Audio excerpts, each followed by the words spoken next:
दोस्तों, आज हम सुनेंगे कार्तिक माह के महिमा के बारे में। पुराणों के अनुसार इसी माह में कुमार कार्तिकेय ने तारकासुर का वध किया था। कुमार कार्तिकेय के पराक्रम को सम्मान देने के लिए ही इस माह का नाम कार्तिक रखा गया है। कार्तिक माह तप और व्रत का माह है। इस माह में भगवान की भक्ति और पूजा अर्चना करने से मनुष्य की सारी इच्छाएं पूर्ण होती हैं। पुराणों के अनुसार इस मास में भगवान विष्णु नारायण रूप में जल में निवास करते हैं।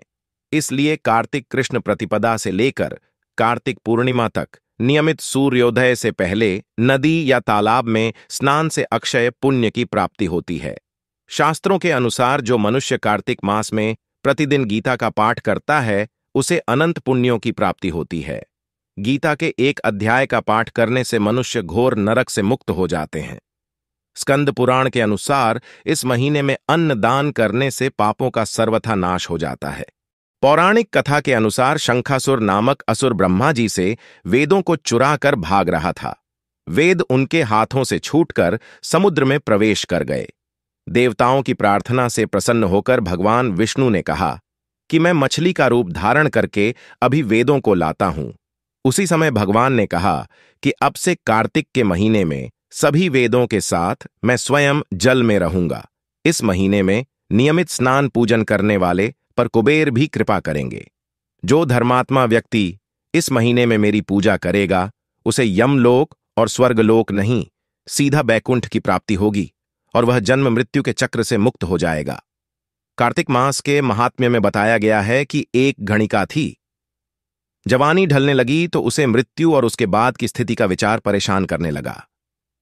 एक दिन वह एक अर्षि के पास गई और अपनी मुक्ति का उपाय पूछा। अर्षि ने गणिका को कार्तिक स्नान का महात्म्य बताया। गणिका हर दिन सूर्योदय से पूर्व स्नान करके तट पर दीप जलाकर भगवान विष्णु और सूर्यदेव की पूजा करने लगी। इस पुण्य के प्रभाव से बिना कष्ट शरीर से उसके प्राण निकल गए और दिव्य विमान में बैठकर बैकुंठ चली गई। कार्तिक मास की महिमा का वर्णन करते हुए एक कथा देवी रुक्मिणी की भी है। पद्म पुराण के अनुसार पूर्व जन्म में रुक्मिणी गंगा तट पर रहने वाली एक विधवा ब्राह्मणी थीं।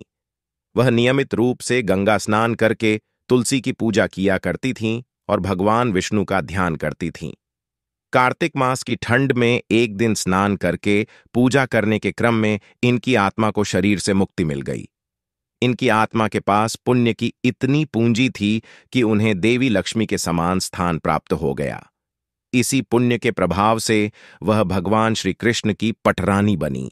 कार्तिक महात्म्य का वर्णन करते हुए भगवान श्री कृष्ण ने सत्यभामा को बताया था कि वह पूर्व जन्म में भगवान विष्णु की पूजा किया करती थीं। जीवन भर कार्तिक मास में सूर्योदय से पूर्व स्नान करके वह तुलसी को दीप दिखाती थीं।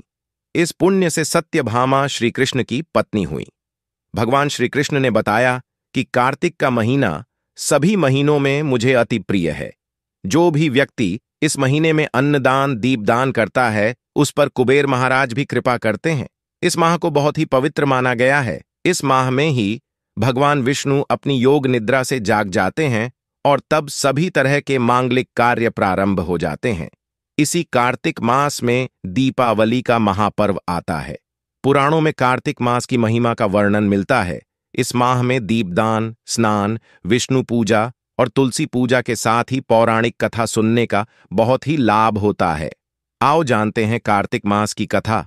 एक नगर में एक ब्राह्मण दंपत्ति रहते थे। वे दोनों प्रतिदिन 7 कोस दूर गंगा और यमुना नदी में स्नान करने जाते थे। इतनी दूर आने जाने से ब्राह्मण की पत्नी थक जाती थी। एक दिन उसने अपने पति से कहा कि हमारा एक पुत्र होता तो कितना अच्छा रहता। पुत्र के बहू आती तो हमें घर वापस जाने पर खाना बना हुआ मिलता और बहू घर का काम भी कर देती। अपनी पत्नी की बात सुनकर ब्राह्मण ने कहा कि तूने बात तो सही कही है, चल मैं तेरे लिए बहू ला ही देता हूं। ब्राह्मण ने कहा कि एक पोटली में आटा डालकर कुछ मोहरे रख दे। ब्राह्मण के कहे अनुसार उसने पोटली बांधकर दे दी। पोटली लेकर ब्राह्मण चला गया। ब्राह्मण को सफर के दौरान यमुना के किनारे बहुत ही सुंदर लड़कियां दिखाई दीं।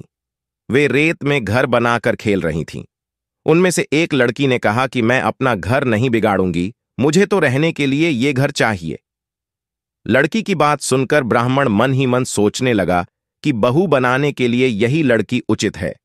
जब वह लड़की जाने लगी तो ब्राह्मण भी उसके पीछे पीछे उसके घर तक चला गया। वहां जाकर ब्राह्मण ने उस लड़की से कहा, बेटी, कार्तिक मास चल रहा है, इसलिए मैं किसी के घर खाना नहीं खाता। मैं अपने साथ आटा लेकर आया हूं। तुम अपनी माता से पूछो कि क्या वह मेरे लिए आटा छानकर 4 रोटी बना देगी। यदि वह मेरा आटा छानकर रोटी बनाएगी तो ही मैं रोटी खाऊंगा। लड़की ने जाकर अपनी मां को यह सारी बात बताई। मां ने कहा, उचित है, जाकर ब्राह्मण देव से कह दो कि वह अपना आटा दे दे, मैं रोटी बना दूंगी। जब वह आटा छानने लगी तो आटे में से मोहरें निकली। वह सोचने लगी कि जिसके आटे में इतनी मोहरें हैं, उसके घर में कितनी मोहरें होंगी।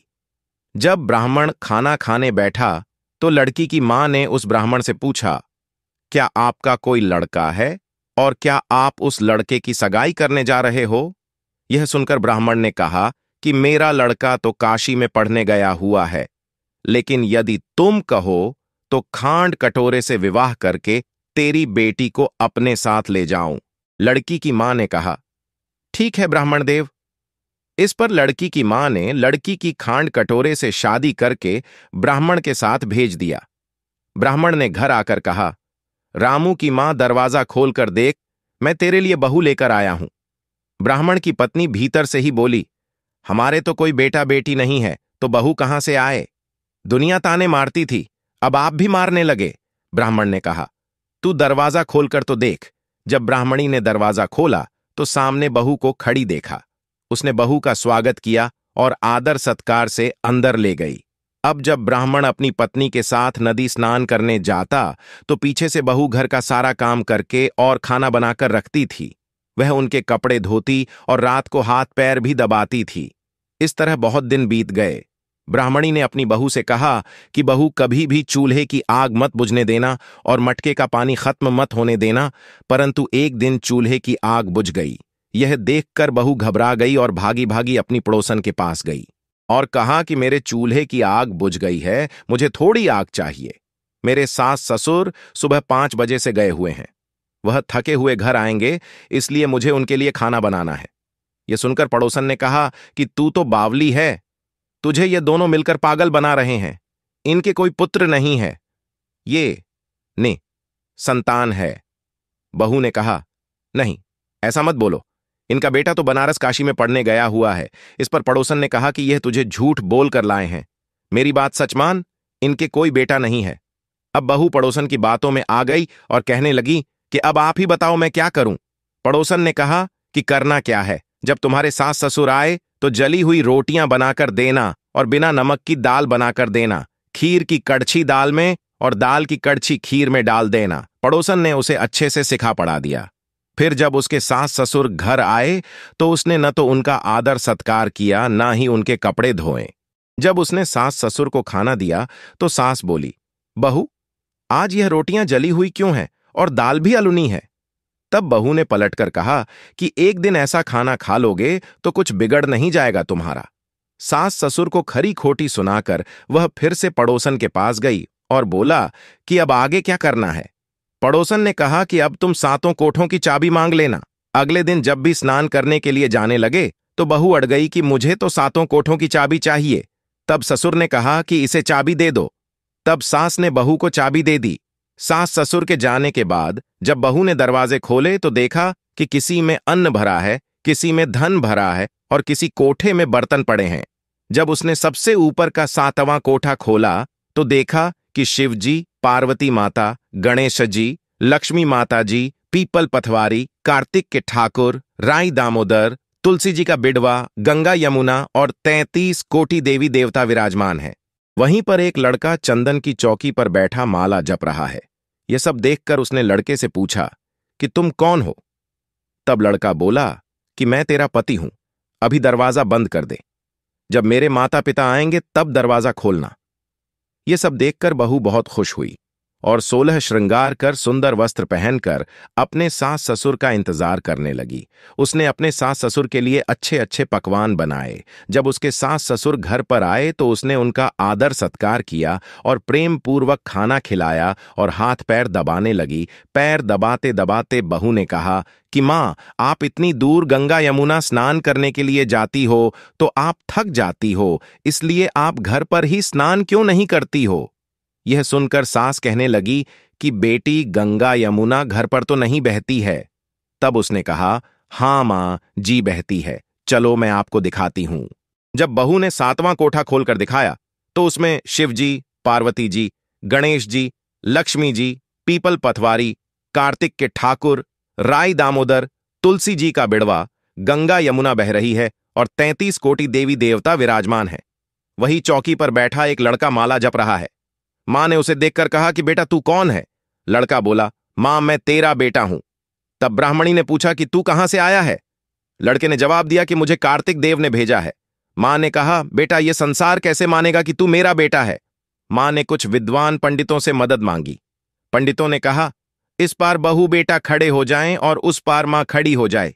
मां चमड़े की अंगिया पहने और छाती में से दूध की धार निकलकर बेटे की दाढ़ी मूछ भीगे और पवन पानी से गठजोड़ा बंधे, तब मानेंगे कि यह इस मां का ही बेटा है। उसने ऐसा ही किया। चमड़े की अंगिया फट गई और छाती में से दूध की धार निकलकर बेटे की दाढ़ी मूछ भीग गई। पवन पानी से बहू बेटे का गठजोड़ बंध गया। यह सब देखकर ब्राह्मण और उसकी पत्नी की खुशी का ठिकाना ना रहा। तो यह थी कार्तिक मास की कथा। हे कार्तिकेय ठाकुर, जैसे ब्राह्मण और ब्राह्मणी को बहू बेटा दिया, वैसे सबको देना। कार्तिक मास की कथा कहने, सुनने और हुंकारा भरने वाले सब पर कृपा करना। जोर से बोलिए, शिवपुत्र कार्तिकेय की जय।